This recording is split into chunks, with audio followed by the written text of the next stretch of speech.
বৃষ্টিতে ঝাড়গ্রামে ভাঙল সেতু, বন্ধ যোগাযোগ। সুবর্ণরেখা নদীতে জল বাড়ায় ভাঙল সেতু।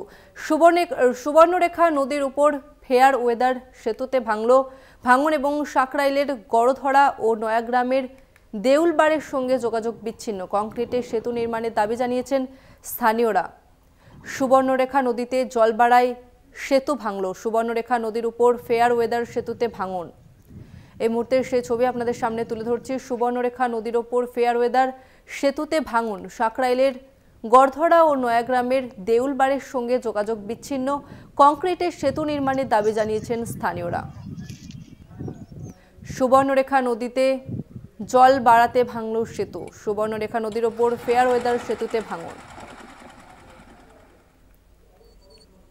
আর এ নিয়ে আরো বিস্তারিত জানবো, আমাদের সঙ্গে রয়েছে আমাদের প্রতিনিধি অরূপ ঘোষ। অরূপ, স্থানীয় মানুষরা তারা কি দাবি করছেন? দেখো, স্থানীয় বাসিন্দাদের বক্তব্য যাতে স্থায়ী সেতু নির্মাণ করা হয়, কিন্তু সেই এলাকায় যাতে যাতায়াতের সমস্যা না ঘটে তার জন্য এলাকার বাসিন্দাদের উদ্যোগে তৈরি হয়েছিল যে ফেয়ার ওয়েদার ব্রিজটি অর্থাৎ অস্থায়ী সেতুটি। সেটি গত কয়েকদিন ধরে টানা বৃষ্টির জেরে সুবর্ণরেখা নদীর জলস্তর বাড়ায় ভেঙে যায়, ফলে চরম সমস্যায় ভুগতে হচ্ছে সাধারণ মানুষজনকে। ইতিমধ্যে প্রায় 20টি গ্রামের সাথে যোগাযোগ বিচ্ছিন্ন। যে ফেয়ার ওয়েদার ব্রিজটি রয়েছে সেটি নয়াগ্রাম এবং সাকরাইলের সঙ্গে মূলত যোগাযোগের জন্য তৈরি হয়েছিল, ফলে চরম সমস্যায় ভুগছে সাধারণ মানুষজন।